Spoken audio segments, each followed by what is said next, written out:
Bien, bonjour à toutes et à tous. Bien, on est déjà à la 18e semaine. C'est la première semaine du dernier tiers du parcours de la clé de la maîtrise. Donc, bienvenue. Et qu'est-ce qu'il y a au programme aujourd'hui? Alors, des choses vraiment passionnantes. J'en avais déjà brièvement parlé la semaine dernière. En fait, ça se passe chaque année, hein. Il se pourrait que certains parmi vous commencent à se demander ce qui va se passer après la fin de la formation.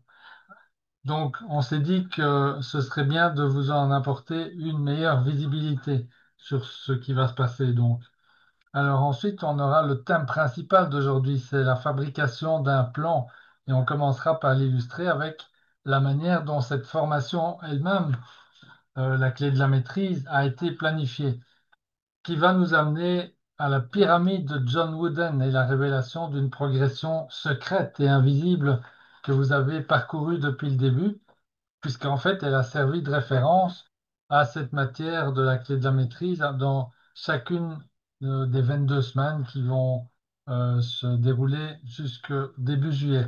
Et enfin, on va vous montrer un moyen concret pour construire un plan parfait et nous avons aussi, on vous a réservé aussi en dernière seconde une courte vidéo de John Wooden en personne, puisque cette vidéo, en fait, qui existe depuis longtemps, mais c'est la première fois que je la trouve sous-titrée en français. Donc, je résiste pas à l'envie de vous la partager parce que c'est absolument passionnant de voir un homme de la trempe de John Wooden partager son propre point de vue sur l'existence, et en fait pas sur l'existence en l'occurrence ici, mais sur la réussite. Voilà, alors, qu'est-ce qu'on a comme stratégie de sortie? Qu'est-ce qui va se passer après le 6 juillet? C'est la date de la dernière séance de la ligne de la clé de la maîtrise. Alors, bien sûr, il va y avoir les activités habituelles de la semaine que vous connaissez déjà maintenant. Il y aura la nouvelle richesse à explorer et à frankliniser, hein, si j'ose dire. Et aussi pour certains, l'événement de Dieu le fit en juillet, qui a été imaginé pour sublimer les pratiques de tout ce que vous avez appris, ou que vous aurez appris plutôt pendant les 22 semaines de webinaire. En fait, alors maintenant, qu'est-ce qui va se passer au-delà de tout cela? Alors d'abord, sur base de la définition du mot sortir de la formation, soi-disant. Mais sortir, ça veut dire quitter un endroit pour aller dans un autre, ou alors s'éloigner, s'écarter de quelque chose. Mais on n'a pas cherché une stratégie de sortie de la clé de la maîtrise. Euh, ce serait un petit peu dommage parce qu'on aurait passé 6 mois ensemble, 6 mois de notre vie pour chercher à vous y faire entrer dans cette clé de la maîtrise. Donc, après, faire en sorte que vous en sortiez, ce ne serait pas vraiment une bonne idée. Donc, on a plutôt imaginé une stratégie de commencement au sens où d'ici à la fin de la formation, vous pourrez commencer à exploiter à votre manière, évidemment, tout ce que vous aurez appris et surtout toutes les pratiques et les habitudes que vous aurez mises en place pendant la formation. Alors, donc je parlais de commencement. Euh, c'est dans la leçon de la semaine prochaine, mais vous découvrirez donc là, à ce moment-là, ce qu'Arnold dit au paragraphe 29 de ce chapitre 19, mais je prends un petit peu d'avance en vous le lisant.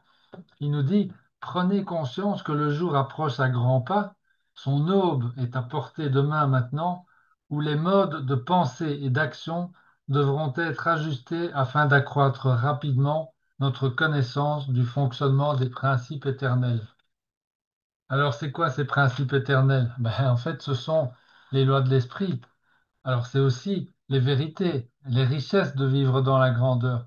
Et enfin, ce sont les principes de la loi de l'an et de la conscience d'unité qui sont progressivement en train de remplacer la dualité dans notre monde, malgré les apparences, évidemment. Et que d'ailleurs, on étudie en détail cette loi de l'un et de la conscience d'unité. C'est ce qu'on étudie en détail dans la formation avancée, qui s'appelle la clé de la souveraineté, mais qui n'est accessible évidemment que pour ceux et celles qui terminent cette formation de la clé de la maîtrise.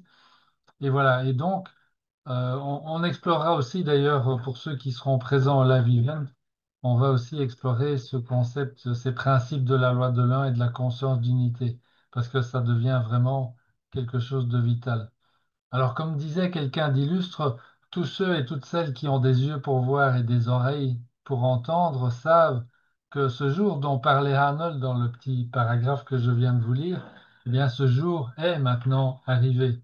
Bah oui, Arnold a écrit ça il y a déjà plus de 100 ans, donc il y a de l'eau qui a coulé sous les ponts, et voilà, il avait raison, c'était une prophétie.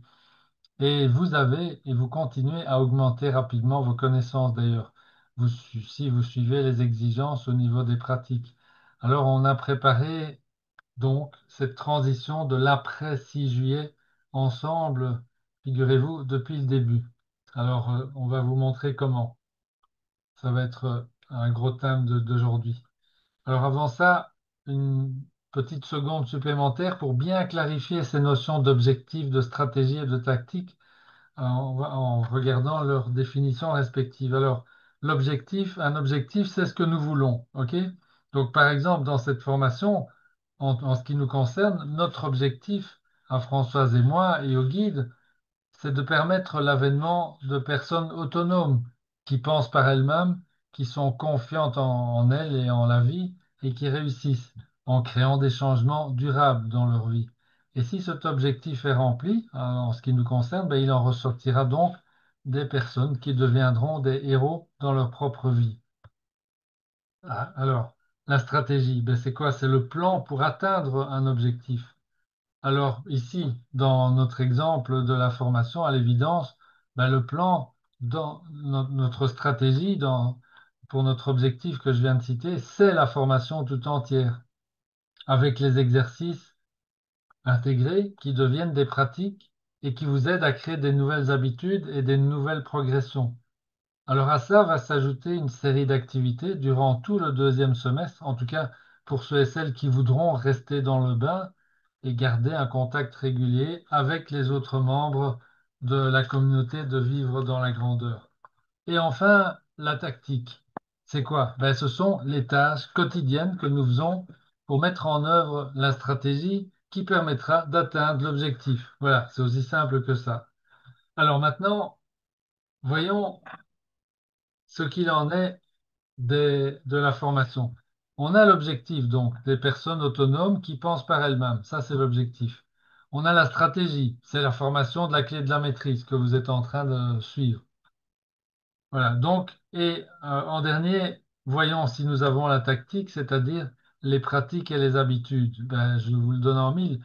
Vous avez commencé avec les 2 lectures par jour des vérités, hein, pendant 14 semaines, pendant lesquelles plusieurs habitudes ont été mises en place. Il y a eu la gratitude avec la première vérité. Donc cette habitude de la gratitude a été renforcée quelques semaines plus tard pour ancrer durablement cette pratique dans votre subconscient. Ensuite, il y a les 4 petites habitudes qui forment l'habitude de la persévérance. Est-ce que vous vous rappelez de ces 4 petites habitudes? Ben, vous les pratiquez tous les jours normalement. C'est la DBE, l'attitude mentale positive, le plan d'action écrit et le mastermind, l'alliance mastermind. Après, il y a la diète mentale. Donc d'abord dans la troisième vérité, qui est en fait relâcher les croyances limitantes. Attendez, est-ce que j'ai quelqu'un qui se connecte? Voilà. Hop, Dominique qui nous rejoint. Donc je disais, il y a la diète. Alors, où est-ce que j'en étais là? Donc les 4 petites habitudes de la persévérance, je vous l'ai dit. La diète mentale, ça c'est la troisième vérité. Relâcher les croyances limitantes. Et ensuite, de nouveau, quelques semaines plus tard, on a pour l'ancrage la grille de Franklin. On a démarré avec une vertu de votre choix, et puis il y a eu la deuxième semaine, c'était la gentillesse, et puis ensuite on a enchaîné avec chacune des richesses Voilà. Et de puis vivre dans la maintenant, grandeur.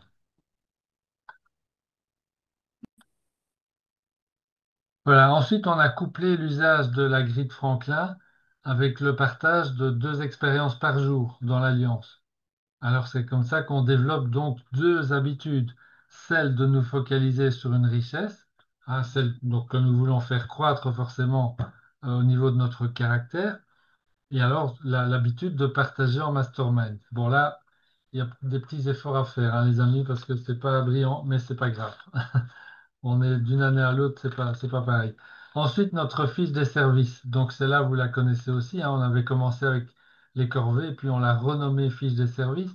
Et celle-là, elle met en place pour nous cette énorme habitude de toujours tenir nos promesses et de terminer ce que nous commençons.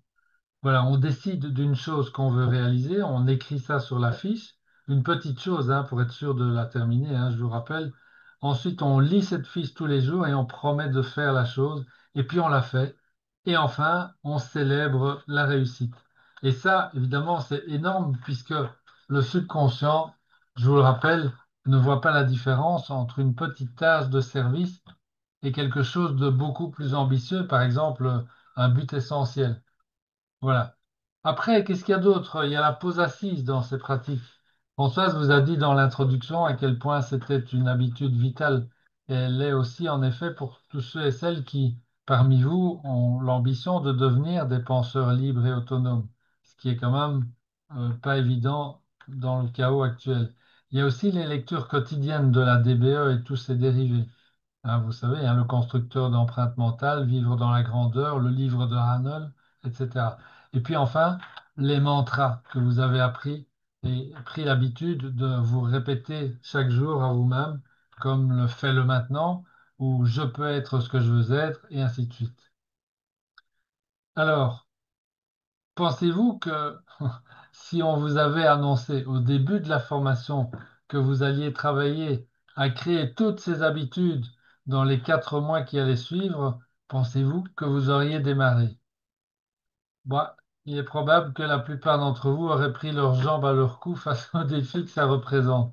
Et donc, je vous invite vraiment à célébrer parce que vous l'avez fait, vous avez démarré, et maintenant, vous avez déjà acquis un niveau de conscience de vos pensées qui vous place dans les 2 ou 3% des personnes qui peuvent réellement prétendre tenir leur destinée entre leurs mains, quelles que soient les circonstances extérieures.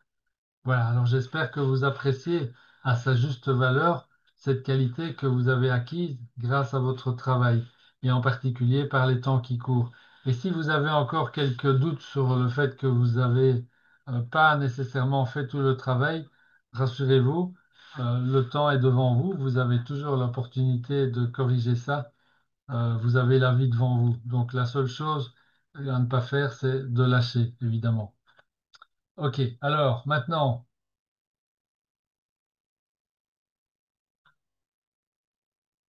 les progressions. Alors, parlons de ces progressions. Il y a une intention profonde qui se cache derrière chacune des progressions qui constituent cette formation. Et cette intention, c'est de créer une force d'inertie pour que chacune de ces progressions s'installe définitivement dans votre vie comme une pratique permanente. Alors, vous rappelez-vous, la première progression, ça a été celle de la persévérance. Vous avez passé déjà 4 mois à renforcer ces 4 petites habitudes qui la composent. Alors, je ne vais plus vous les répéter, mais ça, c'est le concept. Ensuite, il y a la partie expérimentale. C'est le fait que la persévérance est nécessaire pour mener à bien 6 mois de travail mental rigoureux. Rappelez-vous, hein, c'est le travail le plus dur au monde, vous le voyez bien, parce que si ça n'avait pas été le cas, vous seriez à 100% dedans et je pense que vous n'y êtes pas encore tout à fait. Alors donc, il y a encore du travail, mais c'est le travail le plus dur au monde. Et donc, toute personne qui est présente sur ce webinaire a forcément acquis l'habitude de la persévérance. Donc, vous pouvez être raisonnablement rassuré sur ce point. Il y a ensuite la progression du bonheur. Alors, le concept, son concept de cette progression, c'est de reformater le subconscient à l'idée que le bonheur est indépendant de la réussite. Je répète, le bonheur est indépendant de la réussite, et même que le bonheur doit précéder la réussite si on veut que celle-ci apparaisse. Tout est dans être heureux ici et maintenant. Alors pour ancrer ce concept du bonheur dans l'expérience, qu'est-ce que nous avons fait? Qu'est-ce que nous faisons? Nous pratiquons la gratitude, la gentillesse, l'exercice physique, la pause assise, et enfin l'habitude de revivre chaque jour un moment de bonheur. Tout ça nous rend en moyenne, suivant le scientifique là, Sean Aker, que vous avez vu normalement la semaine dernière, hein, dans la fin de la vidéo d'introduction, ben, tout ça nous rend en moyenne 37% plus efficaces et plus heureux au quotidien. Voilà. Et enfin, alors, donc j'ai dit progression de la persévérance, on vient de parler de la progression du bonheur. Ensuite, troisième progression, la progression de la loi de la croissance. Le concept, c'est de faire ressortir les qualités, donc les richesses latentes, pour se connecter en personne à la loi de la croissance. Nous ancrons ce concept dans l'expérience. Comment? Par la pratique quotidienne de la grille de Franklin. On devient un meilleur observateur et par là, on augmente notre confiance en soi. Et enfin, la dernière progression, progression secrète que vous ne connaissiez pas encore, la progression du succès. Et elle est liée à la pyramide de John Wooden et aux 15 qualités qu'elle décrit. Son ancrage dans l'expérience consiste à construire toutes les progressions, la persévérance, le bonheur, la loi de la croissance, donc celle que je viens de citer, toutes ces progressions autour des 15 qualités de la pyramide et à amener les membres, donc vous, à vivre ces expériences tout au long de la formation. Si nous sommes plus heureux, ben, nous expérimentons la loi de la croissance en direct. Nous persévérons et nous comprenons les principes du succès et la force d'inertie prend le relais, c'est-à-dire que tout ce qui est mis en mouvement reste en mouvement. C'est ça le principe de la force d'inertie. Sauf si une force contraire s'y oppose. Et dans le cas présent, quelle pourrait être cette force contraire? Mais ça ne pourrait être qu'une décision consciente de mettre fin au bonheur, à la persévérance et au succès, ce qui n'est pas recommandé, évidemment. Oui. Alors voilà, nous allons maintenant un petit peu aborder pendant, pendant quelque temps la pyramide du succès de John Wooden. Alors, qui est John Wooden? John Wooden, c'est quelqu'un donc qui est né début 1900 et qui est décédé 100 ans plus tard, En 1910. 1910-2010. Donc, c'est un Américain qui est considéré comme le plus grand entraîneur universitaire du basket américain. On verra pourquoi. En fait, en 27 ans de carrière, son palmarès a compté 620 victoires pour 147 défaites. John Wooden, c'était pas rien qu'un un simple coach, hein. Son enseignement dépassait vraiment le cadre du terrain et c'est ça qui a fait sa notoriété. Son but, c'était d'enseigner à ses joueurs des principes et des valeurs, autant que de leur apprendre le basket. Pour lui, ça allait de pair. Sa philosophie de vie, d'ailleurs, est décrite ici dans ce que vous voyez sous vos yeux, la pyramide du succès. Et l'expérience en suivant la philosophie enseignée dans la pyramide du succès consiste à construire tout au long de votre vie toutes les progressions autour des 15 qualités de cette pyramide que nous allons passer en revue. Donc, les 15 qualités notées dans les petits blocs jaunes là, de la pyramide, vous verrez également des mots sur le côté, hein, et vous allez être surpris de voir au fait que vous avez déjà toutes ces qualités. En fait, que de richesse en vous. Ça confirme bien que vous êtes le plus grand miracle de la nature, soit disant en passant. Vous savez, les bases sont l'assiduité et l'enthousiasme. Travailler sans relâche et apprécier ce que l'on fait. Voilà une jolie définition du succès de John Wooden. Le succès, c'est la paix de l'esprit qui découle directement de la satisfaction de savoir que vous avez fait de votre mieux pour devenir la meilleure personne et que vous êtes capable de devenir. Donc, on va maintenant passer en revue chaque petit bloc jaune. Et on va commencer par l'ardeur au travail, à savoir, voilà, c'est là en bas à gauche. Rien ne remplace le travail.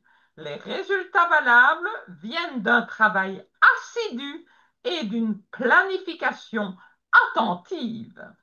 Donc, nous avons fait une planification minutieuse, hein, vous avez fait un travail assidu. Vous avez répondu aux exigences, vous lisez, vous faites les positions assises, vous écrivez, vous êtes présent au webinaire comme aujourd'hui, vous faites des publications hebdomadaires, vous apprenez à surmonter des défis.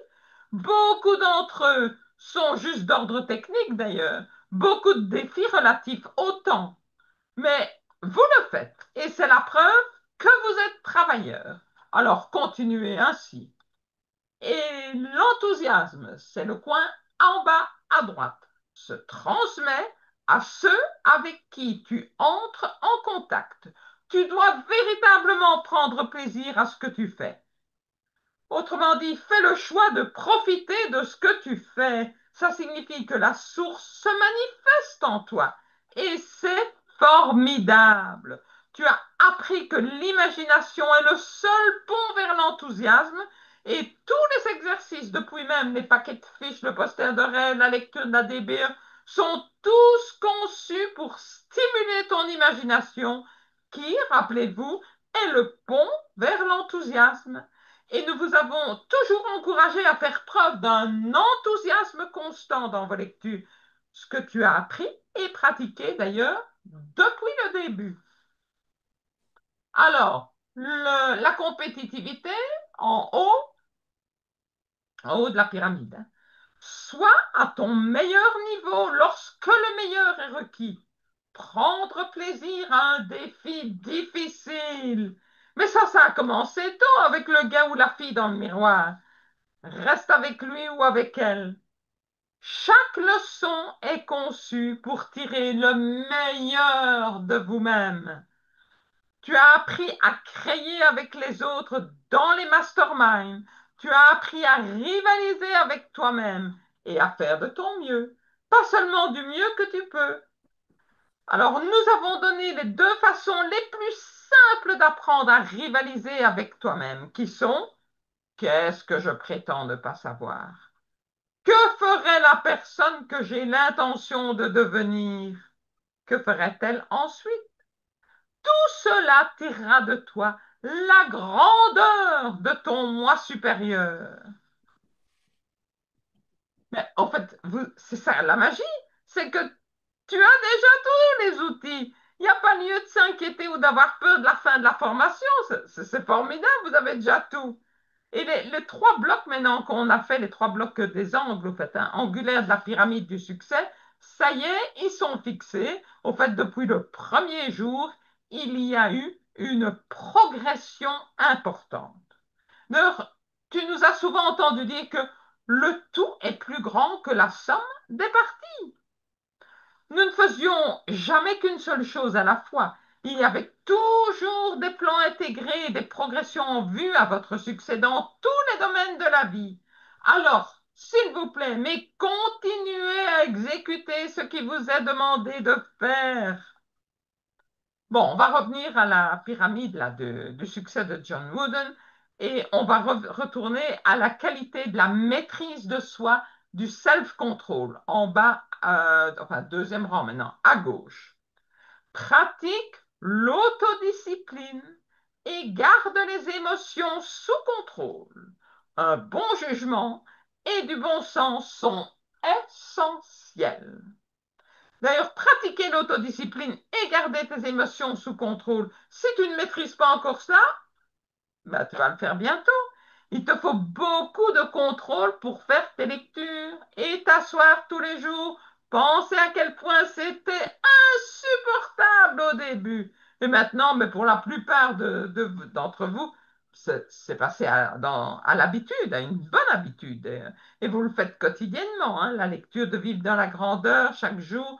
Vous faites vraiment, en fait, vous avez la maîtrise de vous-même. Vous appliquez tout simplement la fameuse séquence, la R2A2, reconnaissance, relation, assimilation et application. Ça, c'est passé dans l'habitude. Alors, il nous parle de vivacité d'esprit. Donc, deuxième ligne au milieu, là. Tu dois rester en alerte, vif d'esprit. À ce propos, John Wooden dit, sois constamment en observation, reste ouvert d'esprit, sois avide d'apprendre et de t'améliorer. Mais tout le monde ici veut apprendre. Aussi, on a vraiment accéléré le rythme entre la transformation de Franklin, Hanel et les formes de couleurs.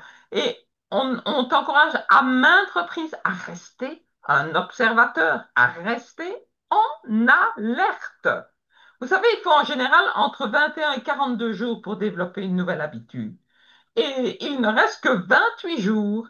Eh bien, ces blocs de la pyramide du succès de John Wooden, et donc les 15 blocs, maintenant, ils sont pour vous, en vous. C'est vraiment pour vous. Et vous avez fait preuve d'ouverture d'esprit, toutes d'ailleurs, en adoptant toutes les idées qu'on a diffusées, les idées de Arnold, de Marc et donc indirectement ici de Wooden. Et la transformation de Franklin, c'est une des dizaines de façons par lesquelles vous avez démontré que vous vous améliorez. Regardez un peu cette liste sur cette pyramide. Les échanges, par exemple, sur la plateforme, les lectures, les webinaires, les pauses assises, les fiches, les services, etc. Mais les gens, la plupart des gens ne sont pas en alerte, hein. Ils font peut-être pas régulièrement les devoirs proposés, mais quand même, la plupart d'entre vous, vous le faites. Et on vous félicite. Et si vous ne le faites pas encore régulièrement, il n'est jamais trop tard pour démarrer. Alors démarrez. Votre enthousiasme est là. Il est super. Vous êtes tous en progression constante. Et avec un esprit d'équipe, waouh! Ce que John Wooden a dit au sujet de l'esprit d'équipe, c'est que c'est une considération sincère pour les autres, un empressement à sacrifier ses intérêts personnels de gloire pour le bien-être de tous. Vous savez, les publications hebdomadaires sur l'Alliance ne sont qu'un simple exemple de cet esprit d'équipe. En fait, vous faites preuve vraiment d'une superbe considération les uns pour les autres. Vous vous maintenez d'ailleurs sur la bonne voie pendant les semaines des richesses. Il y a un puissant esprit d'équipe qui a été mis en place ici. Continuez tout ça. Loyauté et coopération, nous avons combiné les deux. La loyauté à toi-même et à tous ceux qui dépendent de toi. Garde le respect de toi-même en étant fidèle à ton esprit. Et pour la coopération, il se dit respectueux avec tous les niveaux de tes collaborateurs.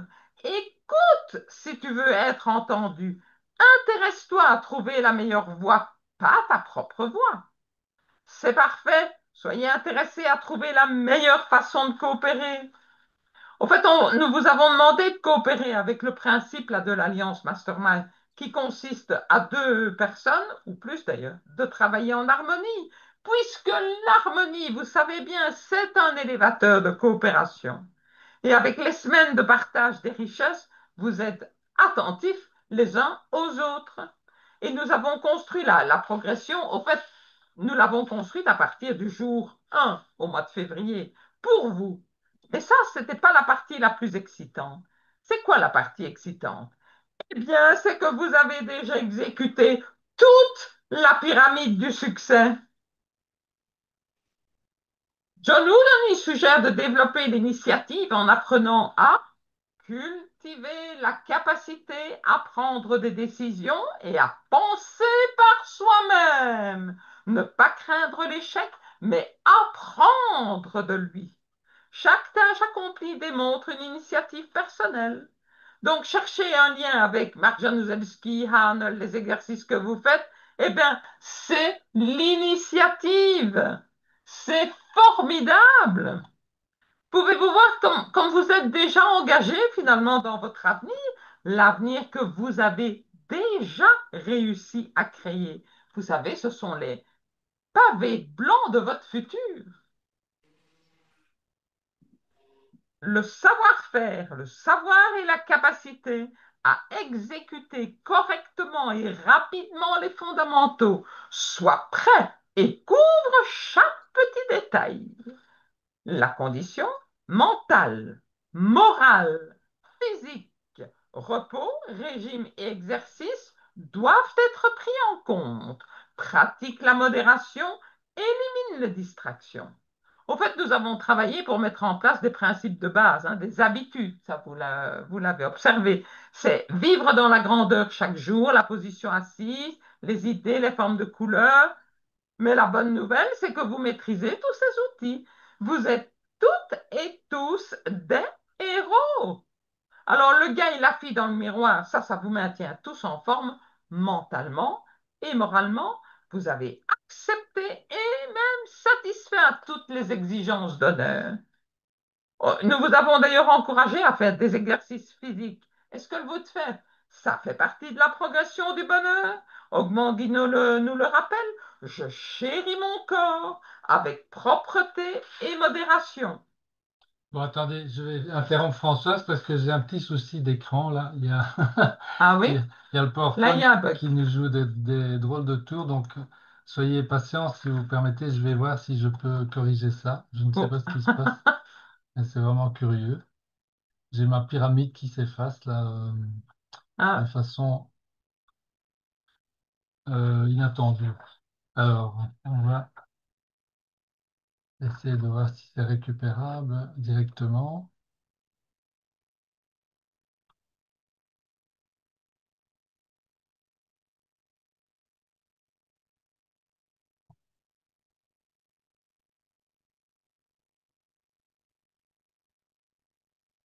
la technologie.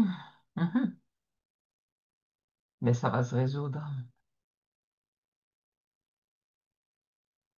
Ok, où est-ce qu'on en Je suis était? à l'intention.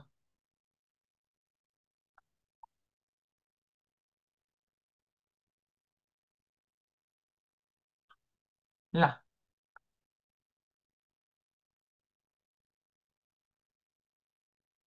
Ok, ça devrait aller mieux.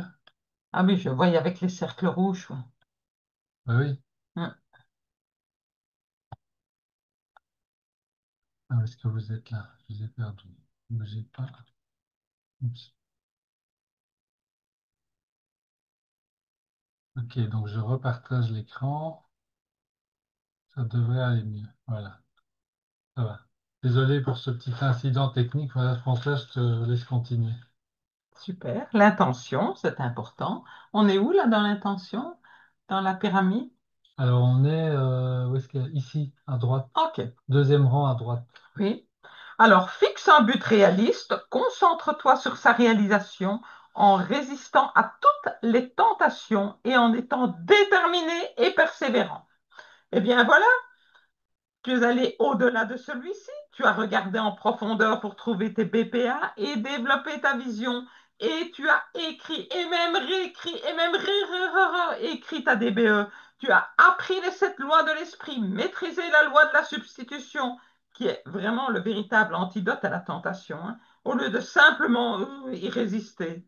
Tu as un antidote pour cela. Tu as appris que ton attention est ta véritable intention et chaque jour axé sur l'intention avec ta DBE, ta bande-annonce, ton enregistrement, le communiqué de presse et les fiches. Mais toi aussi, tu es partout. Vous êtes partout. Regardez cette pyramide. Vous pouvez voir quand même ce qui se passe. Donc, la bonne nouvelle de ce jour, parce qu'il y a toujours des bonnes nouvelles chaque jour, c'est que vous avez déjà acquis tous les blocs de cette pyramide. Et même l'amitié. L'amitié vient d'une estime mutuelle, du respect et du dévouement. Comme le mariage, ce n'est pas acquis et ça exige un effort conjoint. Il n'y a aucun doute là-dessus, hein. Vous avez élevé la barre chaque semaine et puisque vous l'avez fait, cela améliore les relations. On l'entend, nous autres, on l'entend, mais tout le temps. Les relations au sein de votre famille se sont améliorées avec les enfants, avec le conjoint, avec les collègues de travail, des nouvelles relations à l'intérieur et à l'extérieur de la formation de la clé de la maîtrise se forment et fleurissent. C'est vraiment enthousiasmant. Vous vous améliorez toutes et tous. Et ça fait de vous un meilleur ami qui a plus à offrir. Vous maîtrisez la loi du don, faisant de vous un très grand ami. Et cela a commencé il y a plusieurs semaines. La confiance, respect sans crainte, peut découler d'une bonne préparation et du maintien des choses en bonne perspective. Waouh, les amis, vous savez que vous comprenez maintenant que le monde intérieur crée le monde extérieur, que vous avez fait de l'amélioration du monde une priorité absolue dans la vie. Alors, chaque dimanche, vous êtes là au webinaire, vous faites le travail. Ça signifie que vous êtes vraiment prêt pour la prochaine étape. Vous en êtes venu à comprendre même la bonne perspective. Et ça se reflète dans la façon dont vous ordonnez vos priorités. On sait que la relation avec leur créateur, c'est le point de connexion qui doit être la priorité absolue. Et quand nous parlons de plan, on parle toujours de la foi et de la famille d'abord, ensuite des affaires et du business. Et vous tenez vos promesses. Est-ce que cela renforce la confiance? Mais oui, vous finissez ce que vous commencez. Vous répondez aux exigences. Il n'y a rien de mieux pour renforcer la confiance que de terminer ce que vous avez dit que vous alliez faire. Vous faites les choses dans le bon ordre. Vous tenez vos promesses. Yes. Alors l'équilibre, on avance là. Juste être toi-même, être à l'aise dans chaque situation, ne jamais être en conflit avec toi-même. Au fait, vous avez manifesté la grâce sous le feu. Vous acceptez désormais les obstacles comme des défis. Vos croyances ont été remises en question et vous avez relevé ces défis. Vos compétences ont été mises à l'épreuve et vous avez relevé ces défis. Votre emploi du temps a été vraiment mis en question. Vous avez relevé ce défi. Vous avez appris à accepter, à apprécier vos différences, comprendre que vous êtes le plus grand miracle de la nature. Vous avez travaillé pour faire ressortir vos vertus et vos dons. Et surtout le je m'aime. Alors voilà, nous espérons que vous voyez clairement que vous avez construit la progression du succès de John Wooden. Alors sur les côtés de la pyramide, vous voyez, il y a 10 autres mots qui accentuent vraiment la pyramide. Ces mots, c'est ambition, adaptabilité, débrouillardise, combativité, la foi, patience, intégrité, fiabilité, honnêteté et sincérité. Mais qu'est-ce que vous devez faire avec ces mots? Ben, quelle belle liste à choisir dans les domaines que vous aimeriez continuer à améliorer pour tirer les qualités que vous aimeriez voir en vous-même. Ah, c'est encore plus d'outils pour votre transformation de Franklin.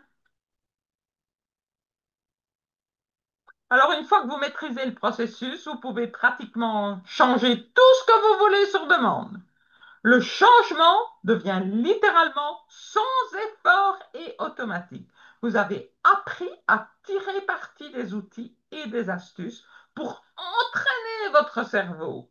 Chaque fois que vous faites cela, cela devient plus facile et plus rapide. Tout ce que vous avez à faire à l'avenir, c'est de le décider, ce que vous voulez réaliser, et puis d'exécuter.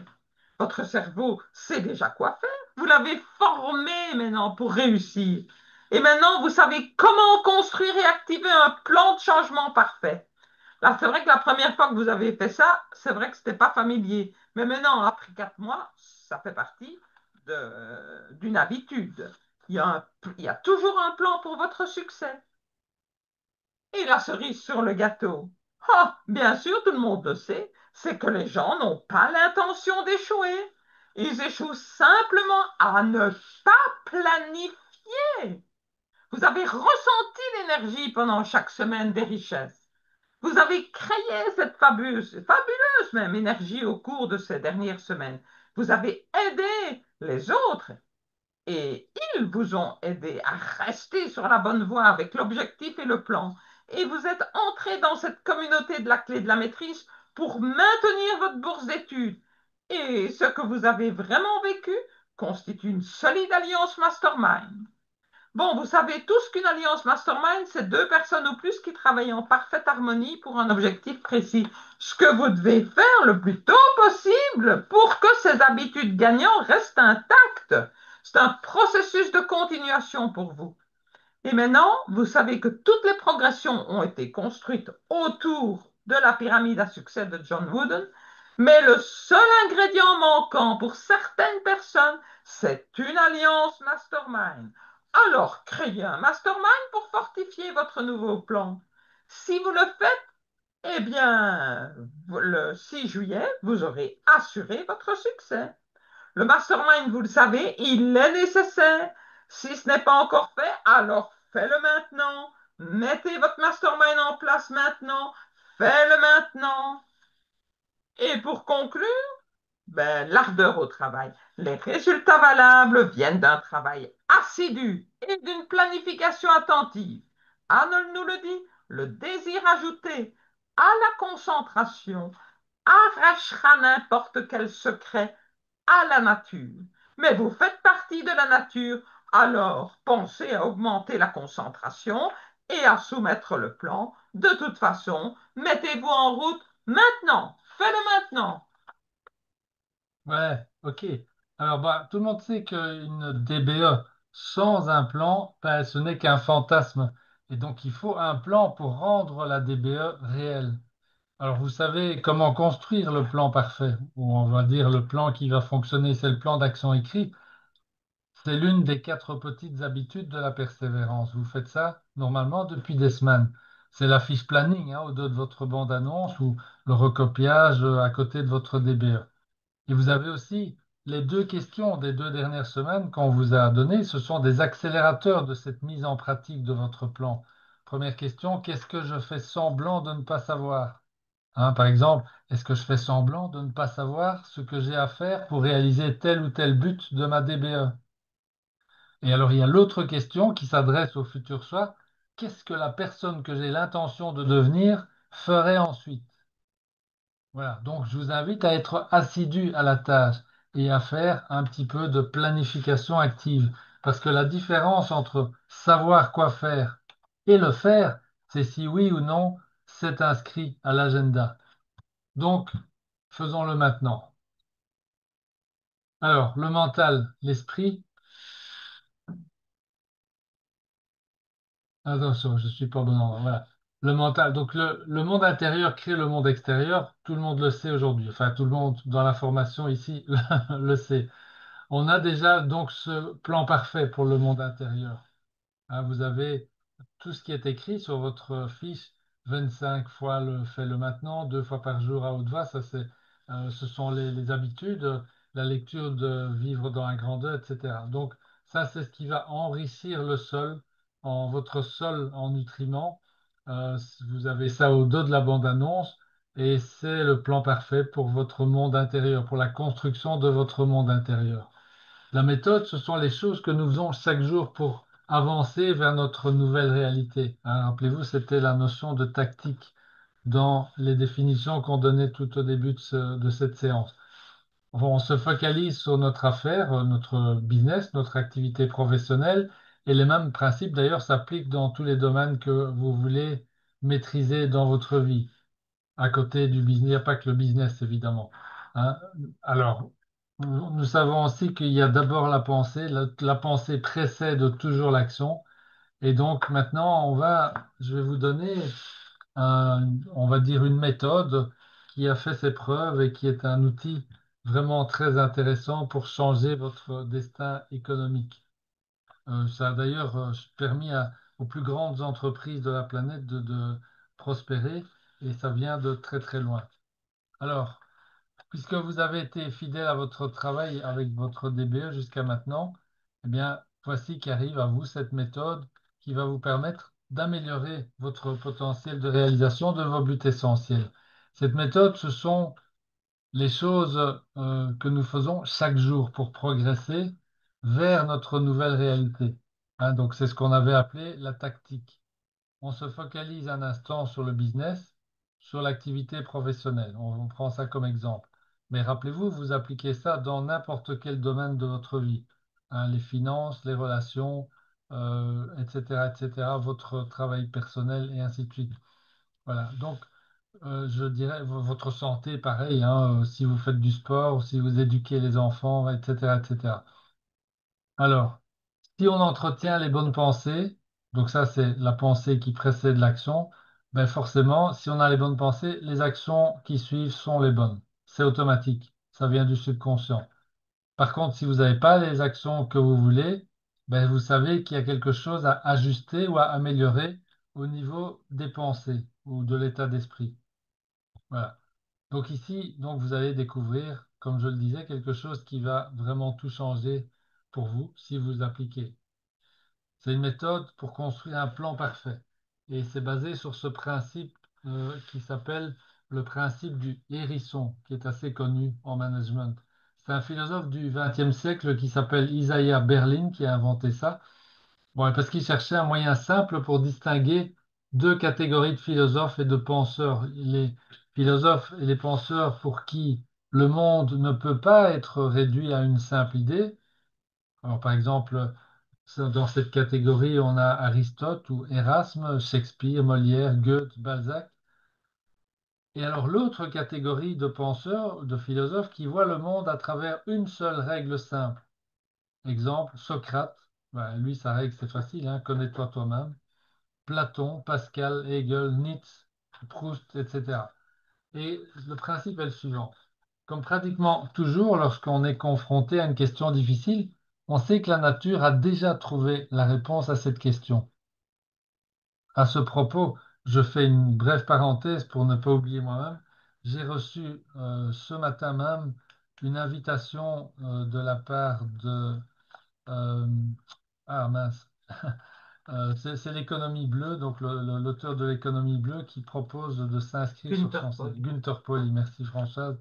Et c'est assez génial parce que lui, en fait, c'est exactement ce qu'il a fait, c'est de s'inspirer de la nature dans tous ses projets d'entreprise et il a fait des choses absolument phénoménales. Donc, je me suis promis de vous transmettre le lien, à vous de décider si vous vous branchez ou pas. Moi, je trouve que c'est très inspirant, notamment en voyant d'ailleurs les réussites business qui se font dans le monde entier au travers de ces équipes. Voilà, je ferme la parenthèse. Voilà, donc je disais. Quand on est confronté à une question difficile, il suffit d'observer la nature qui a toujours déjà trouvé la réponse. Et on cherche alors à ce moment-là au bon endroit. Et donc, c'est ce qu'a fait notre ami Isaiah Berlin en comparant le hérisson et le renard. Voilà.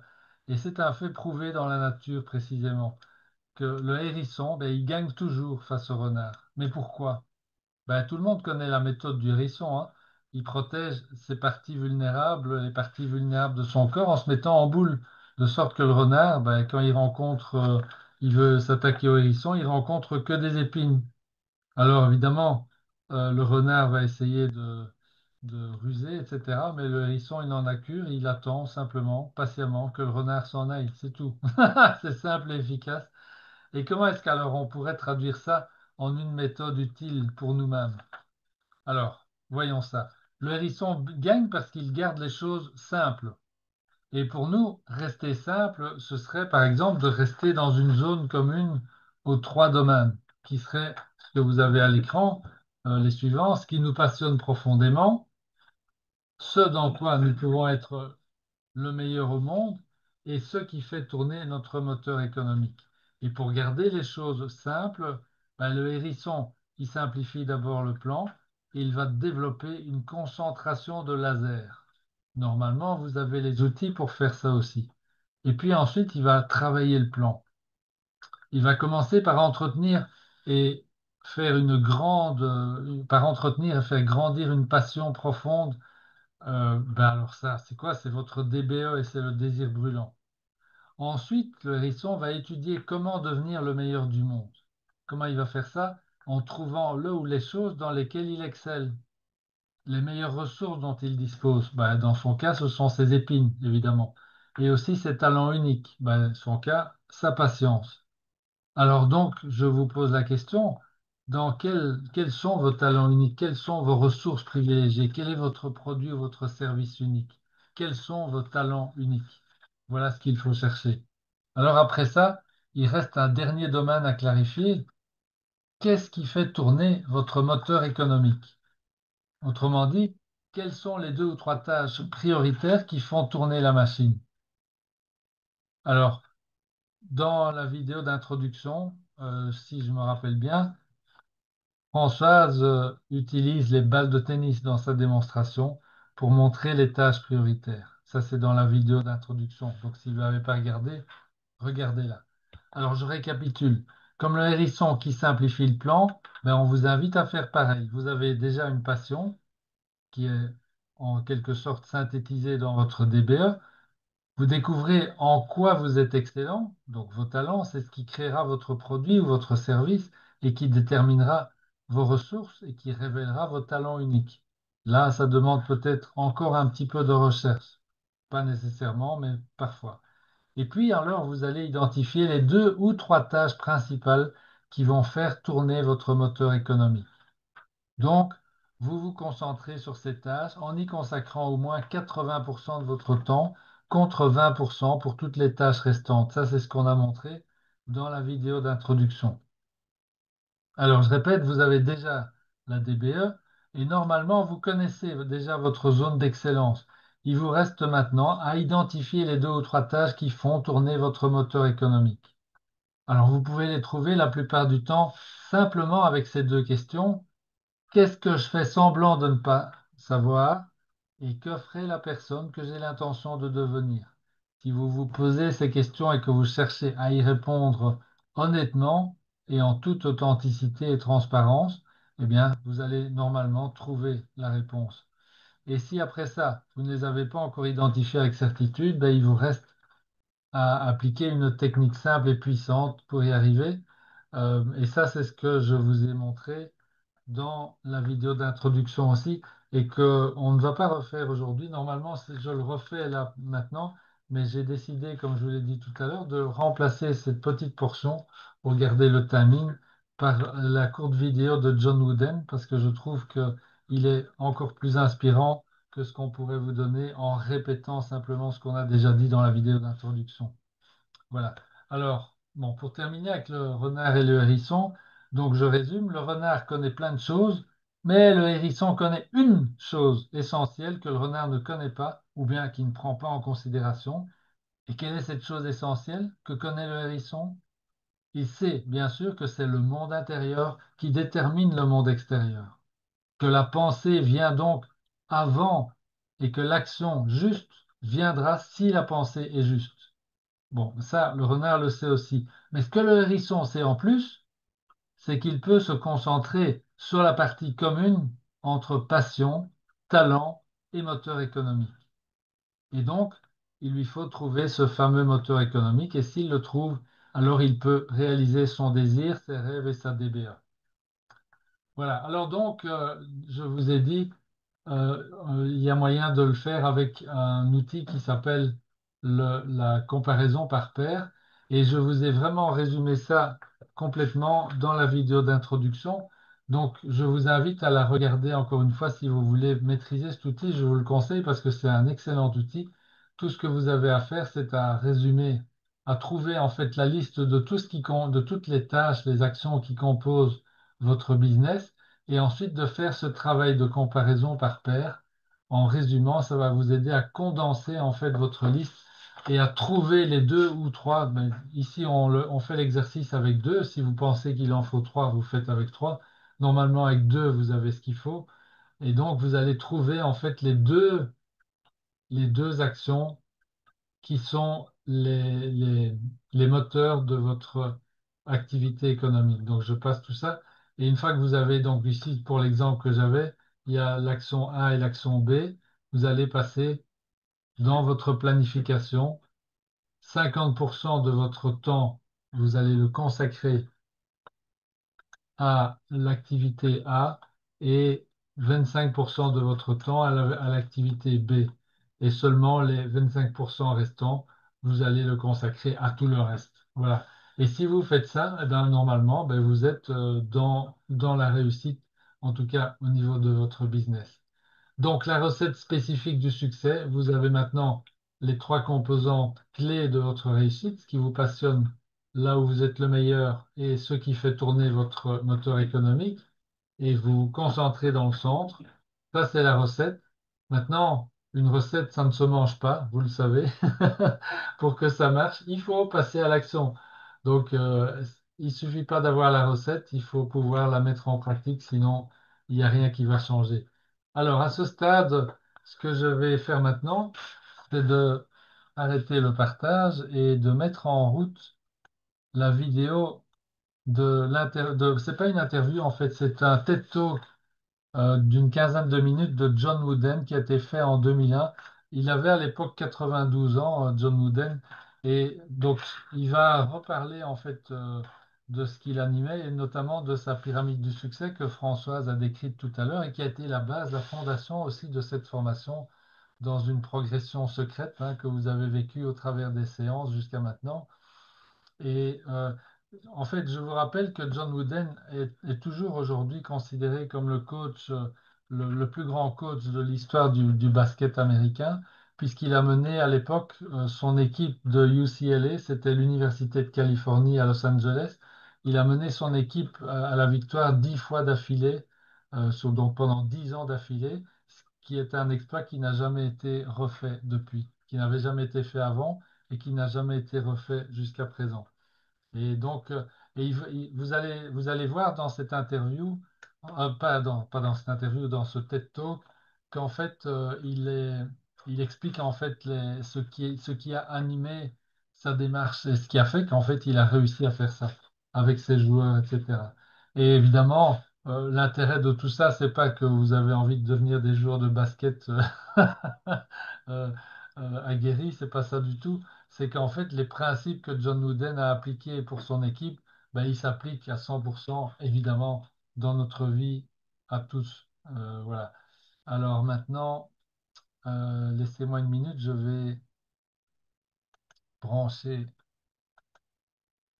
les choses comme ceci. Il faut que je fasse le partage, mais c'est pour ça. Voilà. Attendez, hein. Ouais, ça, c'est toujours un peu compliqué.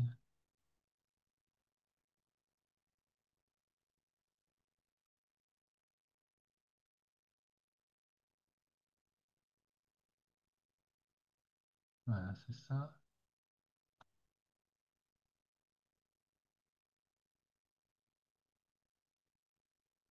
Il faut que je mette le son en ordre aussi. Et en principe, ça devrait maintenant fonctionner. I coined my own definition of. Attendez, parce que j'ai pas les sous-titres ici, ça c'est embêtant. Alors, bah, si vous êtes à l'aise en anglais, essayez d'écouter l'anglais aussi. Ouais, ici, j'ai pourtant les... Voilà. Ah, mais je vais peut-être devoir le laisser comme ça. Oui, mais c'est pas grave. On va le laisser. C'est bien dit. Donc, ça va assez vite. Bon, pour ceux qui doivent lire les sous-titres, ne traînez pas en route. Si vous entendez l'anglais aussi, bah, essayez d'écouter ce qu'il dit. Il parle très clairement. Voilà, je vous remets le partage en route. Success in 1934 when I was teaching at a high school in South Bend, Indiana, being a little bit disappointed and delusioned perhaps by the way parents of the youngsters in my English classes expected their youngsters to get an A or B. They thought a C was all right for the neighbor's children because the neighbor's children are all average. But they weren't satisfied with their own and would make the teacher feel that they had failed or the youngster had failed, and that's not right. The good Lord in his infinite wisdom didn't create us all equal as far as intelligence is concerned, any more than we're equal as far as size, appearance. Not everybody could earn an A or B, and I didn't like that way of judging, and I did know how the alumni of various schools back in the 30s judged coaches and athletic teams. If you won them all, you were considered to be reasonably successful. Not completely, because I found out we had a number of years at UCLA where we didn't lose a game, but it seemed that we didn't win each individual game by the margin that some of our alumni had predicted, and quite frequently I really felt that they had backed up their predictions in a more materialistic manner. But I was true back in the 30s, so I understood that. But I didn't like it, I didn't agree with it, and I wanted to come up with something that I hoped would make me a better teacher and give the youngsters under my supervision, whether it be in athletics or in the English classroom, something to which to aspire other than just a higher mark in the classroom or more points in some athletic contest. And I thought about that for quite a spell, and I wanted to come up with my own definition. I thought that might help. And I knew how Mr. Webster defined it as the accumulation of material possessions or the attainment of a position of power or prestige or something of that sort, worthy accomplishments perhaps, but in my opinion, not necessarily indicative of success. So I wanted to come up with something of my own. And I recalled I was raised on a small farm in southern Indiana, and Dad tried to teach me and my brothers that you should never try to be better than someone else. I'm sure at the time he did that. It didn't. Well, somewhere, I guess, in the hidden recesses of the mind, it popped out years later. Never try to be better than someone else. Always learn from others, and never cease trying to be the best you could be. That's under your control. And if you get too engrossed and involved and concerned in regard to the things over which you have no control, it will adversely affect the things over which you have control. Then I ran across a simple verse that said, "At God's footstool to confess, a poor soul knelt and bowed his head. I failed," he cried. "The Master said, thou didst thy best." That is success. From those things, and one other perhaps, I coined my own definition of success, which is peace of mind, attained only through self-satisfaction in knowing you made the effort to do the best of which you're capable. I believe that's true. If you make the effort to do the best of which you're capable, trying to improve the situation that exists for you, I think that's success, and I don't think others can judge that. I think it's like character and reputation. Your reputation is what you're perceived to be. Your character is what you really are, and I think the character is much more important than what you are perceived to be. You'd hope they'd both be good, but they don't necessarily be the same. Well, that was my idea of what I was going to try to get across to the youngsters. I ran across other things. I love to teach, and it was mentioned by the previous speaker that I enjoy poetry, and I dabble in it a bit, love it. And there are some things that help me, I think, be better than I would have been. I know I'm not what I ought to be, and not what I should be, but I think I'm better than I would have been if I hadn't run across certain things. And one was just a little verse that said, no written word, no spoken plea can teach our youth what they should be, nor all the books on all the shelves. It's what the teachers are themselves. That made an impression on me in the 1930s, and I tried to use that more or less in my teaching, whether it be in sports or whether it be in the English classroom. And I love poetry and always had an interest in that, and somehow, and maybe it's because Dad used to read to us at night with a coal oil lamp. We didn't have electricity in our farm home, and Dad would read poetry to us, so I always liked it. And about the same time that I ran across this one verse, I ran across another one that someone asked a lady teacher why she taught, and she, after some time, she said she wanted to think about that, and then she came up and said, "They ask me why I teach, and I reply, where could I find such splendid company? There sits a statesman, strong, unbiased, wise, another later Webster, silver-tongued. A doctor sits beside him whose quick, steady hand may mend a bone or stem the lifeblood's flow. And there a builder, upward rise the arch of that church he builds, wherein that minister may speak the word of God and lead a stumbling soul to touch the Christ." And all about a gathering of teachers, farmers, merchants, laborers, those who work and vote and build and plan and pray into a great tomorrow. And I may say, I may not see the church or hear the word or eat the food their hands may grow, but yet again I may. And later I may say, I knew him once, and he was weak or strong or bold or proud or gay. I knew him once, but then he was a boy. They ask me why I teach, and I reply, where could I find such splendid company? And I believe the teaching profession, it's true, you have so many youngsters, like I think of my youngsters at UCLA, 30-some attorneys, 11 dentists, 10 doctors, many teachers in other professions. And that gives you a great deal of pleasure to see them go on. I've always tried to make the youngsters feel that they're there to get an education, number one. Basketball was second because it's paying their way. And they do need a little time for social activities, but you let social activities take a little precedence over the other two, and you're not going to have any very long. So that was the ideas that I tried to get across to the youngsters under my supervision. I had 3 rules pretty much that I stuck with practically all the time. I'd learned these prior to coming to UCLA, and I decided they were very important. One was never be late. Never be late. Later on, I had certain things that I had the players, if we're leaving someone, they had to be neat and clean. There was a time when I made them wear jackets and shirts and ties, and then I saw our chancellor coming to school in denims and turtlenecks, and I thought it was not right for me to keep this other, so I let them they had to be neat and clean. And I had one of my greatest players that you probably heard of, Bill Walton. He came and gets the bus. We were leaving for somewhere and to play, and he wasn't clean and neat, so I would let him go. He couldn't get on the bus. He had to go home and get cleaned up to get to the airport if he could. So I was a stickler for that. I believed in that. I believe in time, very important. I believe you should be on time, but I felt at practices, for example, we start on time, we close on time. The youngsters didn't have to feel that we're going to keep them over. When I speak at coaching clinics, I often tell young coaches, in the coaching clinics, more or less, they'll be the younger coaches getting in the profession, and most of them are young, you know, and probably newly married. And I tell them, don't run practices late, because you'll go home in a bad mood, and that's not good for a young married man to go home in a bad mood. When you get older, it doesn't make any difference. But so I did believe on time. I believe starting on time, and I believe closing on time. And another one I had was not one word of profanity. One word of profanity, and you are out of here for the day. If I see it in a game, you're going to come out and sit on the bench. And the third one was never criticize a teammate. I didn't want that. I used to tell them I was paid to do that. That's my job. I'm paid to do it. Pitifully poor, but I am paid to do it. Not like the coaches today, for gracious sakes, no. It's a little different than it was in my day. But those are the three things that I stuck with pretty closely all the time. And those actually came from my dad, and that's what he tried to teach me and my brothers at one time. I came up with a pyramid eventually that we don't have the time to go on that, but that to help me, I think, become a better teacher.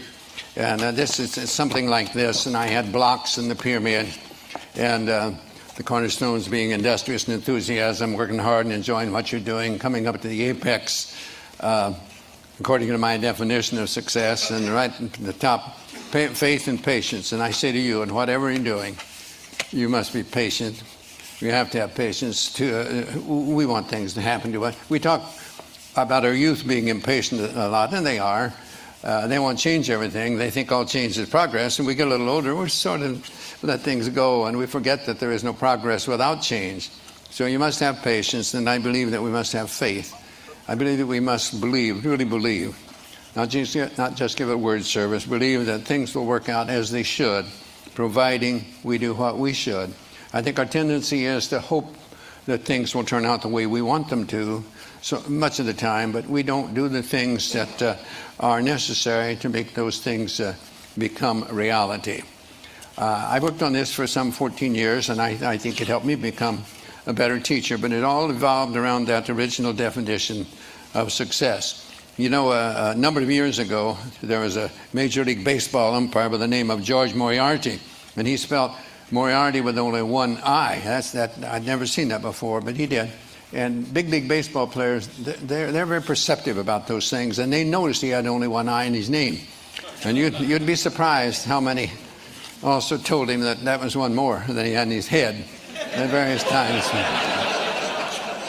But he wrote something that I think he did what I tried to do in this pyramid. He called it the road ahead or the road behind. And he said, sometimes I think the fates must grin as we denounce them and insist the only reason we can't win is the fates themselves have missed. Yet there lives on the ancient claim, we win or lose within ourselves. The shining trophies on our shelves can never win tomorrow's game. You and I know deeper down there's always a chance to win the crown, but when we fail to give our best, we simply haven't met the test of giving all and saving none until the game is really won, of showing what is meant by grit, of playing through and others quit, of playing through, not letting up, it's bearing down that wins the cup, of dreaming there's a goal ahead, of hoping when our dreams are dead, of praying when our hopes have fled, yet losing, not afraid to fall, if bravely we have given all, for who can ask more of a man than giving all within his span? Giving all, it seems to me, is not so far from victory. And so the fates are seldom wrong. No matter how they twist and wind, it's you and I who make our fates. We open up or close the gates on the road ahead or the road behind. Reminds me of another set of threes that my dad tried to get across to us. Don't whine, don't complain, don't make excuses. You get out there and whatever you're doing, do it to the best of your ability. And no one can do more than that. I tried to get across to that. My publishers will tell you, never heard me mention winning. Never mention winning. My idea is that you can lose when you outscore somebody in a game, and you can win when you're outscored. I've felt that way on certain occasions at various times. And I just wanted to be able to hold their head up after a game. I used to say that when a game is over and you see somebody that didn't know the outcome, I hope they couldn't tell by your actions whether you outscored an opponent or the opponent outscored you. And that's what really matters. If you make your effort to do the best you can regularly, the results will be about what they should be. Not necessarily what you would want them to be, but they'll be about what they should. And only you will know whether you can do that. And that's what I wanted from them more than anything else. And as time went by and I learned more about other things, I think it worked a little better as far as the results. But I wanted the score of a game to be the byproduct of these other things and not the end itself. I believe it was one great philosopher said, Cervantes. Cervantes said, the journey is better than the end. And I like that. I think that is. It's getting there. Sometimes when you get there, that's almost a letdown. But it's getting there that's the fun. I like to, as a basketball coach at UCLA, I liked our practices to be the journey. And the game would be the end result. And I'd like to go up and sit in the stands and watch the players play and see whether I'd done a decent job during the week. There again, it's getting the players to get that self-satisfaction, knowing that they've made the effort to do the best of which they are capable. Sometimes I'm asked who was the best player I had over the best teams. I can never answer that. As far as the individual is concerned, I was asked one time about that, and it said, suppose that you in some way could make the perfect player, what would you want? And I said, well, I'd want one that knew why he was at UCLA and to get an education. He was a good student, really knew why he was there in the first place. But I want one that could play too. I'd want one to realize that defense usually wins championships and to work hard on defense. But I'd want one to play offense too. I want him to be unselfish and look for the pass first and not shoot all the time. And I'd want one that could pass and would pass. I've had some that could and wouldn't, and I've had some that would and could. You couldn't. So you're charged. So I wanted that, and I wanted him to be able to shoot from the outside. I want to be able to be good inside too. I'd want him to be able to rebound well at both ends too. And why not just take someone like Keith Wilkes and let it go at that? He had the qualifications, and not the only one, but he was one that I used in that particular category because I think he made the effort to become the best. There's a couple. I mentioned in my book, They Call Me Coach, that two players that gave me great satisfaction, and it came as close as I think anyone I ever had to reach their full potential. One was Conrad Burke, and one was Doug McIntosh. When I saw them as freshmen on our freshman team, we didn't have freshmen, couldn't play varsity when I taught, and I thought, oh gracious, if these two players, either one of them, they're different years, but I thought about each one of them at the time he was there. Oh, if he ever makes the varsity, our varsity must be pretty miserable if he's good enough to make it. And you know, one of them was a starting player for a season and a half, and the other one was his next year. He played 32 minutes in a national championship game, did a tremendous for us, and the next year he was a starting player on the national championship team. And here I thought he'd never play a minute when it was. So those are the things that give you a great joy and great satisfaction to see one. Neither one of those youngsters could shoot very well, but they had outstanding shooting percentages because they didn't force it. And neither one could jump very well, but they kept good position, and so they did well rebounding. They remembered that every shot is taken, they assumed it'd be missed. I've had two men that stand around, wait to see if it's missed, then they go, it's too late. Somebody else is in there ahead of them. They weren't very quick, but they played good position, kept in good balance. And so they played pretty good defense for us. So they had qualities that they came close to, as close to reaching possibly their full potential as any players I ever had. So I consider them as to be as successful as a Louis Alcindor or a Bill Walton or in many of the others that we had. There were some outstanding players.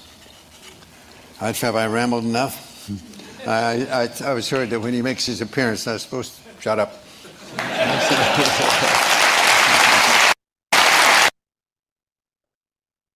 Bien, voilà. Voilà le grand coach John Wooden. Comme ça, vous savez d'où vient cette pyramide du succès. Et j'espère que ça vous donnera envie de la suivre maintenant de façon consciente, puisque vous l'avez faite évidemment sans le savoir depuis des semaines et des semaines. Ben, il est temps d'arriver à notre mastermind. Alors je cherche. Bon, j'ai plus la dia en route, mais c'est le mastermind. Voilà, c'est le moment. Si vous avez des partages ou des questions, c'est le moment ou jamais. Oups. Alors, je voulais vous dire aussi, vous rappeler que c'est la semaine, enfin, c'était la semaine dernière, la quatrième dotation, donc pensez à le faire si ce n'est pas déjà fait. Merci d'avance, hein, évidemment. Euh,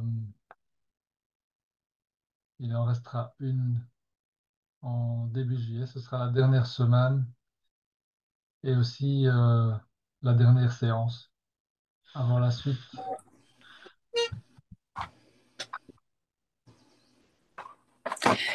Oui, moi j'ai une question. Alors, C'est Chantal. Chantal. Ok, Chantal, on t'écoute. OK. C'est ce que je prétends ne pas savoir. Ça me rentre pas dans la tête. J'ai vraiment de la difficulté là, c'est ça, à comprendre. Je ne sais pas si vous pouvez élaborer un petit peu ou me donner des exemples ou je sais pas là. Ok. Donc, je prétends ne pas savoir ou c'est ce que je fais semblant de ne pas savoir? Ah, ce que je fais semblant. OK, ça, c'est ça que tu disais tantôt, puis Oui, j'ai le temps d'en a, j'ai oublié. c'est une autre façon de. Peut-être que c'est plus clair alors. Oui, Qu'est-ce que c'est je fais semblant de ne pas savoir? En fait, c'est ça la question. Parce que normalement, on sait tous ce qu'on a à faire quand on veut atteindre un objectif déterminé. ah, Hein. Par exemple, enfin, je ne sais pas, prenez, chacun d'entre vous prend n'importe quel but de ta DBE. Normalement, tu sais ce qu'il faut faire ou tu peux facilement trouver les actions à mener pour atteindre ce but. Ben, peut-être que ça va prendre un certain temps, mais tu sais ce qu'il y a à faire. Donc, si tu ne fais pas les choses que tu sais avoir à faire, ben, ça veut dire que tu fais semblant de ne pas savoir qu'il faut faire certaines choses. C'est ça l'idée. hmm. Tu, tu vois bien, clairement, c'est Oui, clair. oui, ça. Mais bon, je dis tu, mais on fait ça tous, hein. On a tous nos obstacles. Et oui, oui, je sais que j'ai tel objectif de santé devant moi, mais bon, je continue à prendre mon petit verre de vin tous les midis. Enfin, ça, c'était moi avant, quoi. Non, bon, j'ai surmonté l'obstacle, mais voilà, il y a plein de choses comme ça dans tous les domaines, en fait, dans tous les domaines. Donc, et cette question, donc si on a comment dire, le courage, ou je ne sais pas si c'est du courage qu'il faut, ou l'authenticité, ou l'honnêteté, on va dire ça, c'est l'honnêteté de se la poser sur les points qu'on veut réellement changer, hein, dans nos buts essentiels, par exemple, eh bien, normalement, ça fait avancer le schmilblick. Hein. Ah, j'ai dit ça, je ne sais pas si vous avez le schmilblick au Canada. C'était un jeu radiophonique avant. Le schmilblick, c'était un mot qui remplaçait un mot à trouver. Et donc, tous les jours, il y avait, pendant 5 minutes, les auditeurs pouvaient appeler. Alors, ils disaient, ils avaient le droit de poser une question. Est-ce que le schmilblick, c'est quelque chose qui est vivant? Alors, le, le- le journaliste, le docteur, il disait, bah, non, c'est pas quelque chose qui est vivant. Donc, tac, il avait perdu. Et puis, est-ce que le schmilblick, c'est ceci? Est-ce que le schmilblick, enfin, finalement, après quelques jours, il y a quelqu'un qui trouvait le schmilblick. Mais avant ça, toutes les questions, ça faisait avancer le schmilblick.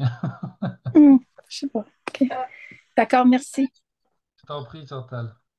À propos de quoi est-ce qu'on a parlé d'Interpol? Ah oui, merci Corinne pour Winterpoly. En fait, c'est parce que j'ai reçu Ah oui, c'est ce ça. matin, et j'ai pas encore eu le temps d'élaborer, mais ils ont créé un site public maintenant dans lequel ils vont partager leurs projets, enfin, ils dire ce qu'ils font, Une en fait. invitation, t'as reçu. C'était une invitation, je ne sais pas si je vais la retrouver facilement. C'était dans cette messagerie ici, je crois.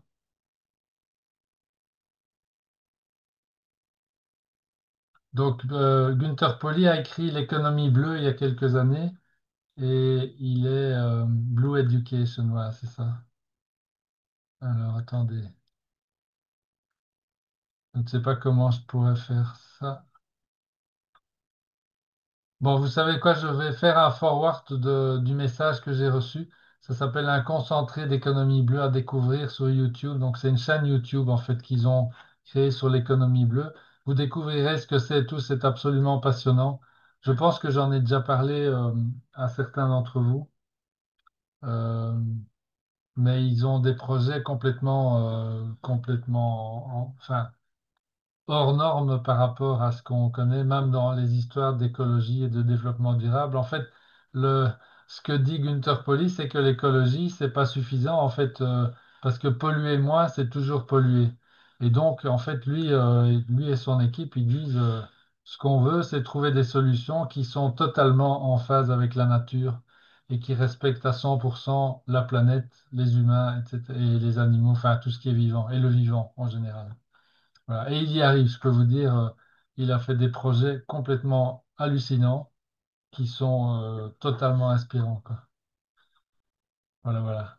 Donc, voilà, promis Corinne, tout à l'heure, je forwarderai à tout le monde le message que j'ai reçu ce matin et comme ça, vous pourrez décider ce que vous en faites.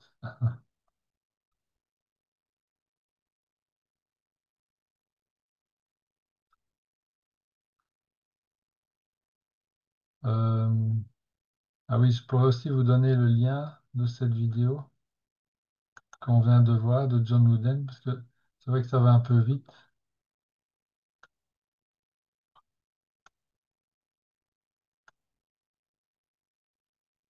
Si vous avez envie de revoir des passages à votre aise. Et mettre dans le chat le lien, voilà, de la vidéo. Il faut évidemment activer les sous-titres en français hein, si vous voulez la voir en français. Ok, est-ce qu'il y a d'autres questions, partages?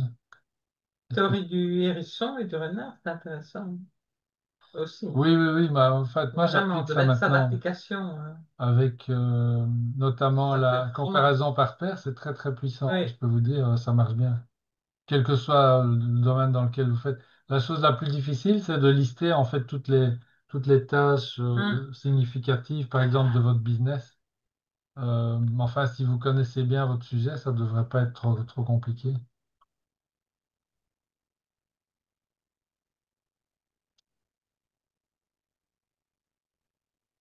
J'ai envie de parler un petit peu. Vas-y, Didier. Euh, ouais, je reviens d'un séminaire bouddhiste, donc je suis pas zen, mais je suis bien. Et le mot zen, on l'aime pas trop. Donc serein, oui, c'est mieux. Mais peut-être que c'est la traduction française du mot zen. Donc c'est par rapport à tous les liens que tu nous mets. Tu peux les mettre dans les recherches rapides ou c'est trop compliqué? Tu parles de quel lien là C'est comme en ici, par particulier? exemple. Celui que tu viens de mettre, la Whedon, John Whedon. Ah oui, oui, je peux faire ça. Oui, oui, je Ouais, vais. si c'est pas trop demandé. Voilà. Donc, moi, ce qui m'a inspiré beaucoup, quand on a envie de développer une affaire, c'est de choisir le 5 critères. Et puis, ça, c'est fabuleux. À chaque fois que je le revois, je me dis, ouais, putain, c'est tellement simple. Et l'autre, c'est le grand pot Oui, oui, où- où Françoise met les oui. petits d'abord, les moyens après, les gros ensuite. Et puis, en fait, c'est l'inverse.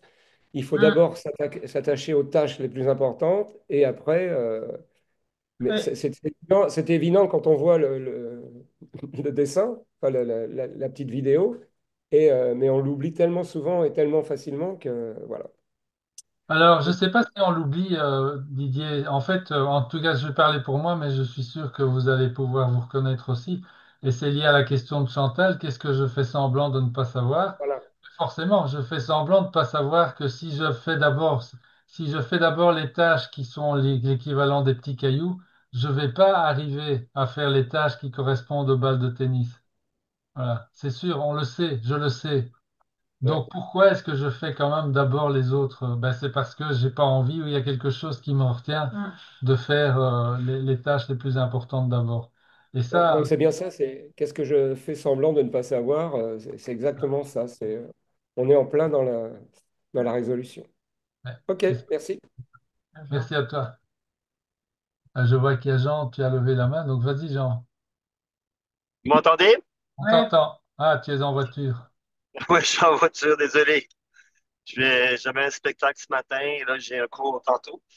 Ben écoutez, je prends la parole juste pour partager un succès. La semaine dernière, j'ai pas pu être avec vous. C'était ma série de spectacles de fin d'année de l'école de clown et comédie. Et ça a été un immense succès. Ça a été 4 fois mieux que ce que mon mentor donnait à l'époque. Alors, pour moi, c'est une immense étape. Je pensais à ça ce matin. C'est aussi marquant que quand j'ai été sélectionné au Cirque du Soleil à 18 ans, que j'ai fait mon spectacle aux États-Unis. Et là, ben, j'ai comme fait ma signature d'être capable de faire la mise en scène de clowns. J'avais 11 clowns, 17 numéros. On a tout fait ça en 3 semaines. C'était énorme comme travail, mais j'en parle, puis j'en suis ému. C'était extraordinaire.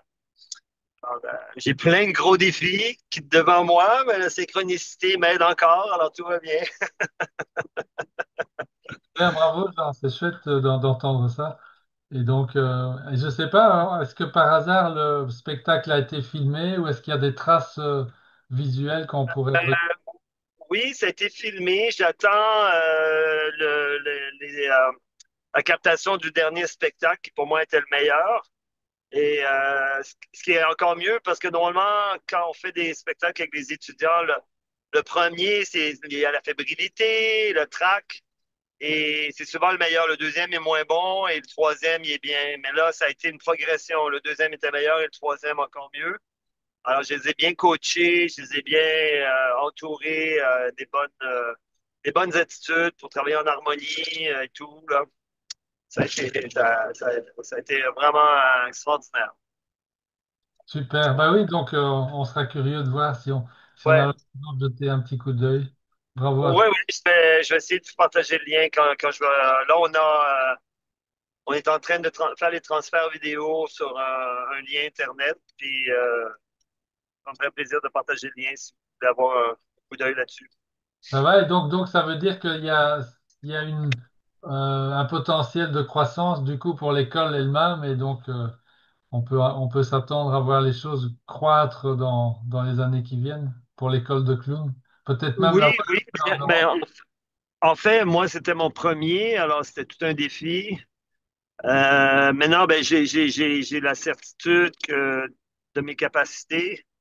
Parce que la comédie est tellement fragile, tu sais, c'est comme, je savais que le spectacle allait être bon et divertissant, mais qu'il soit aussi drôle, ça, c'était un gros défi, tu sais. Et ça a bien marché, mes élèves ont bien travaillé. Euh, et là, ça peut juste être mieux. Ça peut juste être mieux. Tu sais. C'est comme je me sens avec des ailes, tu sais, enfin. C'est comme si j'ai construit mes ailes pendant 20 ans. Fait que c'est- là, ils sont déployés. Alors, c'est super. C'est un bon feeling, un bon sentiment. super, super, merci pour ce partage lumineux, Jean. C'est chouette Ça me fait plaisir. et enthousiaste. Oui, oui. Ben voilà. On vous souhaite à tous et à toutes de réussir dans vos projets respectifs aussi, hein, comme Jean hein, nous montre l'exemple. Ok, est-ce qu'il y a d'autres partages, questions? Ici à Diolfi, le beau temps est arrivé. Enfin, on a les températures de saison, c'est-à-dire Ouais. 25 degrés, puis ça va monter jusqu'au mois de juillet. Ah, pour ceux et celles qui seront là en juillet, Il fera chaud ça va être chaud, mais bon, ça fait partie du de programme. l'endroit et du programme. On a prévu ce qu'il faut pour tenir le coup. Ok, ok. Bah écoutez, je vous retiens pas plus longtemps. On a du pain sur la planche hein, avec cette pyramide à conscientiser. Et puis Faites votre comparaison par pair si vous avez besoin d'avancer sur l'un ou l'autre projet de votre DBA, objectif de votre DBA. Et d'ici la semaine prochaine, on vous souhaite plein de succès comme Jean. Donc pensez encore une fois à la dotation, c'est important aussi pour l'année prochaine, pour être en harmonie. Et donc, autre chose, François? Oui, peut-être que dimanche prochain, non pas peut-être, dimanche prochain, on fera une réunion guide Ah oui, pour les après guides, le Zoom, quoi. voilà, on fera une réunion Après guide la session. juste après cette session. Donc, comme d'habitude, hein, suivant l'heure à laquelle ça se termine, on se retrouvera pour quelques minutes faire le point Voilà. ensemble. Tous ceux qui viennent à Dieu le Puy, vous allez prochainement recevoir un email récapitulatif avec, voilà, vous apportez ci, vous apportez là, etc., quoi. Voilà. Et le programme. Et le programme, super. Ok, les amis, on vous souhaite le meilleur. Ah oui, une belle semaine estivale Belle fin de journée à toutes et à tous. Et puis à la et semaine succès prochaine. à vous. Voilà, plein succès. Belle semaine. Merci. Bye bye. Merci.